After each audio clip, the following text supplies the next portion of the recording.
This is Jamie Shannon, the guy behind Mr. Meaty, Nanoland, and so many other amazing projects. Not just did he make those shows alongside his longtime puppet partner Jason Hopley, but he's the puppeteer behind characters such as Josh Redgrove from Mr. Meaty and Mona from Nanoland, who's recently exploded into a cultural icon thanks to TikTok. From his start as a young actor in the 80s to the 2020s when he's now reviving many of his classic puppets for social media, I'm gonna take you guys through his career, and I'm so excited to talk to the man himself to find out more about this Canadian puppet legend.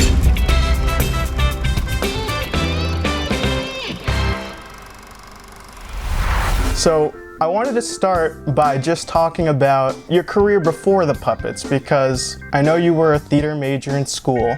Yep. And you had some live action parts in TV and movies. True. Which role was more fun for you? Beating up criminals with Mr. T or getting kicked in the balls in Hayseed? Fuck you, fuck you, fuck you, fuck you, fuck you, fuck you! Well, jeez, that was pretty fun. Hayseed was pretty fun, man. Actually, I felt pretty special when that Mr. T thing came out. Yeah, it's a big deal, right? It was a big, TNT then, that was kind of right after Mr. T, that was this, so he was still a really popular guy. You know, the only thing is I thought I was going to become a regular on that TNT thing, and I was supposed to be on Degrassi, and my agent said no to Degrassi so that I could do TNT. Oh. And then TNT didn't become a continued series, so. The truth about acting, as much as I love it, and I actually would do it again, now that Nanoland's getting so successful, I might actually just try some acting a little bit. But I like being a lot more in control of my career. The audition process is really, there's something torturous about it. In 1990, after the death of Jim Henson, Jamie was inspired to pursue puppets. So he created a bunch of puppets and joined the Canadian TV station YTV, which I have no idea what the Y stands for. I did not ask this to Jamie, and according to the internet, no one knows. But to YTV, Jamie also brought along his good friend since grade 6, Jason Hopley. Together they formed a puppet troupe known as the Grogs. And it was there that they got to do a lot of fun skits with the characters and improvise silly stuff for hours on live TV. Don't touch me. From there they created their own company and went on to produce shows like Nanoland and Mr. Meaty for other networks. What I love about your puppets, you use all these different kind of styles and different materials like foam latex for Mr. Meaty and Nanoland. They have a very fun, squishy, kind of hilarious look to them. Thanks. Do you feel like there's not enough variety when it comes to puppets, that people are always trying to mimic the Muppet style a little bit? Yeah, absolutely. You know, I very, very purposely try to not mimic the Muppets because I really am trying to create something original. Jim Henson came up with that fleecy kind of look. It's interesting how it's standardized. Now people are just like, that's what a puppet is. A puppet is one of those fleecy things with ping pong ball eyes, with names like Goober and Bling Flong, whatever. Just like, he created a genre of puppet that people accepted as puppets. I'm friends with a few of the Hensons too, and I think they're sort of irritated by the fact that everyone just is so a derivative and not creative. So I love inventing puppets. It's almost my favorite thing. Like every time I get a job, my reason for taking it is often because I haven't done anything like that before. I love this, what I call soft engineering of puppets. You're a soft engineer, aren't you? A little bit, yeah. I dabble a bit. In the late 90s, Jamie and Jason came up with a series of shorts for kids called Nanoland, based heavily on Jamie's childhood memories of playing in his actual Nana's backyard, who you can see here with some of the puppets. The 3-minute shorts were entirely improvised, with young Mona encountering a new creature or scenario each episode. After 71 shorts, it was picked up for a full kids show and ran for 43 half-hour episodes, ending in 2006. From the improvised nature of the show to the incredible art design and brilliant characters, the show perfectly captures this feeling of childlike wonder. Now, the show's inherent weirdness led to a few clips going viral throughout the years, but in late 2023, a clip from the song Who's That Wonderful Girl exploded on TikTok out of nowhere, launching the series into a social media sensation overnight.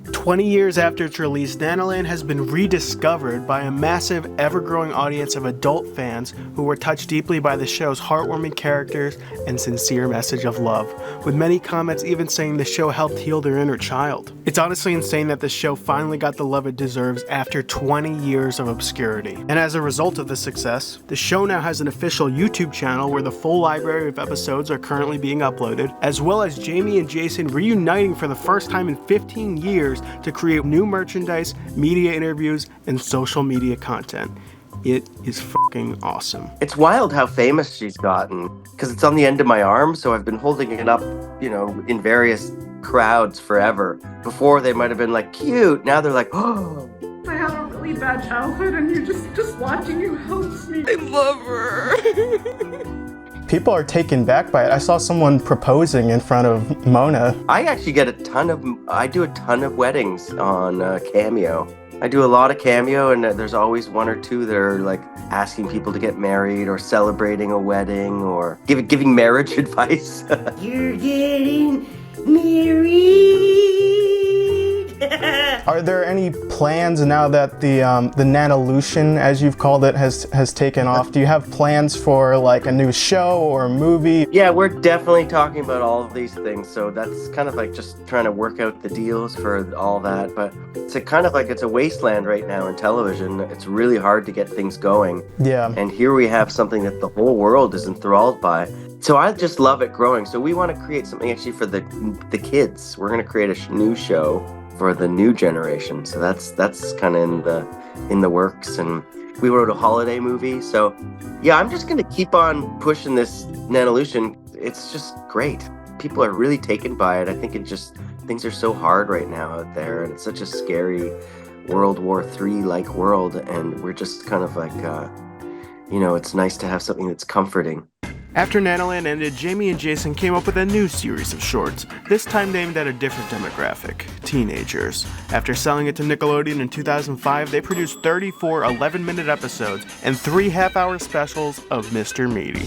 Over 250 puppets and several elaborate sets were built for the show, and unlike Nanoland, this was a scripted show with cinematography and special effects so incredibly stylized, it feels more like you're watching a cartoon than a puppet show. It's about Parker and Josh, 2 teens working at a fast food joint in Scottsboro Mall, where the most batshit insane horror sci-fi creatures of all time somehow seem to show up. Now, one issue with Mr. Meaty is that they aired this thing on Saturday mornings when a bunch of little kids were watching instead of the intended teenage demographic, so a lot of kids, including myself, were a little freaked out by certain episodes. And now you got a lot of people online saying they were traumatized by Mr. Meaty. Maybe all those people should go watch Nanoland to heal. But aside from the people who were scared of it, a lot of people online are just really mean to Mr. Meaty, mostly because of how different it is. But if you look past the random haters, Mr. Meaty actually does have a pretty significant cult following, myself included, of course. Now, most of the original puppets from Mr. Meaty's production were unfortunately discarded, with Jamie even retooling some of them to sell to the Inuit Broadcasting Corporation.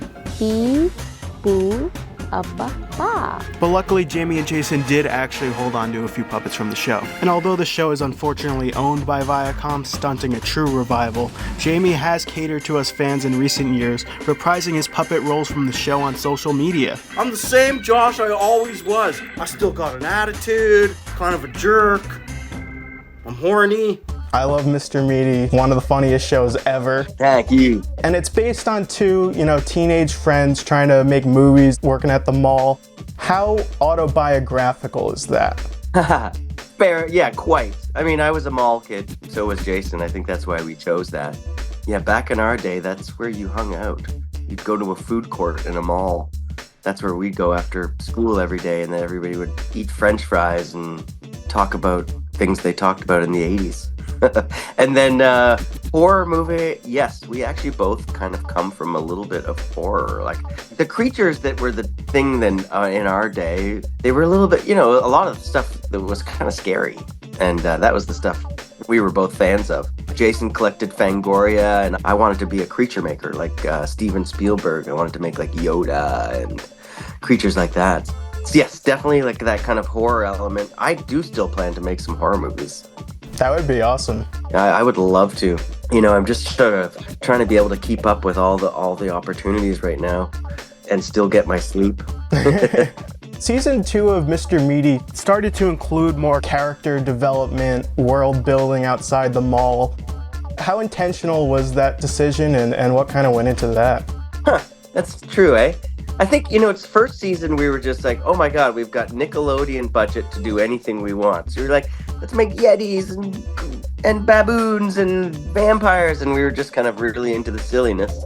But then as we matured as artists, we probably wanted to give more character development. So we started doing sort of slightly more mature stories into the characters. And that second season, I think, has got some masterpieces in it. Oh, yeah. It really didn't get the same play. Yeah, one of my favorites was the Big Greasy musical. That was pretty amazing. I loved making it. It's so neat that I made a half-hour musical and I got to write it and put it together, and that was fun. Because Josh, his whole thing is like he doesn't like musicals, but he's stuck in a musical. I'm in a musical!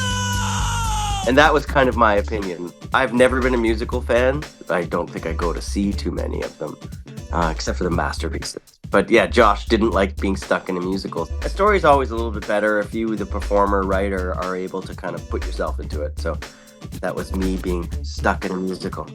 Mr. Meaty, it's very funny. It deserves another round. I wish they would sell it to Adult Swim. Hear that, MTV, Viacom? Just put it on Adult Swim. You'll have a great audience, I think, right now. Its time is right now. People online can be just really mean, just really nasty for no reason towards artists and their work. True. Does that negativity ever get to you as an artist? Not really, actually. I don't know why. It doesn't bug me a bit. I guess I just know the internet language. Like, I know what the language of the internet is, so that's what people do. So, hate is love. It's like just the internet's a different realm. And even then, back then, I remember seeing all the comments being, oh my god, people just hate this. But I don't think they really hate it, because it was getting huge viewership. So I think it's the same thing. Everybody loves to hate things, so I don't mind.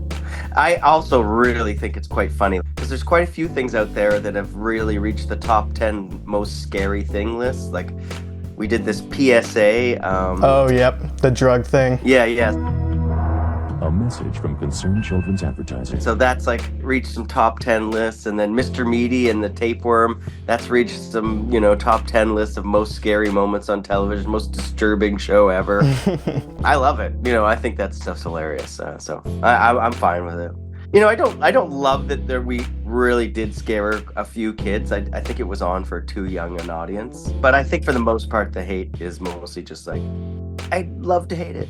There's definitely some kind of fascination people have, even if they claim that they're hating it. Yeah, exactly. Now, Jamie and Jason went on to create a bunch of other shows, including Ooh, Ah, and You for Disney, an animated sitcom called Weird Years for YTV, Big and Small for the BBC, and Swami Jeff's Temple of Wisdom, this funny show with puppets kind of similar to Mr. Meaty. But in 2009, the two ended up going their separate ways due to what's been described as a burnout in their partnership. It's an intense creative partnership that we've had over these many years. There's a moment where you're like, we have to sort of go our separate ways and see if we can stand on our own and all that kind of stuff. But in his solo puppet career, Jamie found continued success, creating and operating puppets for commercials, music videos, and various other projects. He also made this really unique short film called The Legend of Rasputin, which was produced by Heather Henson and won a bunch of awards at festivals. But now, after 15 years, the Grogs are finally back together to fuel the Nanolution. For the last question, how can the people support you,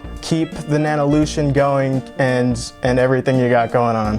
Nanolution! I don't know, just buy some stickers, get a cameo, repost it. I'm writing a song right now, and the line is, the Nanolution's within, so why don't you join? So the idea is to join the Nanolution, all you have to do is be kind to yourself, to other people. It's a revolution, and I'm just sort of writing the song. It's like, there's no flags, there's no parades to march in, there's no hand signals. It's just, being kind to yourself and then being kind to others. Jamie is an awesome artist and a personal inspiration of mine. His unique puppet characters are some of my all-time favorites in both design and performance, and in the face of hate, Jamie isn't discouraged as he continues to do what he loves, even using his platform to spread positivity and love. Genuinely though, all my friends know I absolutely love Mr. Meaty, so this was a huge deal for me. It was so generous of Jamie to take the time to talk with me, even though he's so busy, so please go follow the links in the description and consider supporting his stuff in any way you can. Thank you so much, Jamie, for talking with me, and I'll see you all in the next video.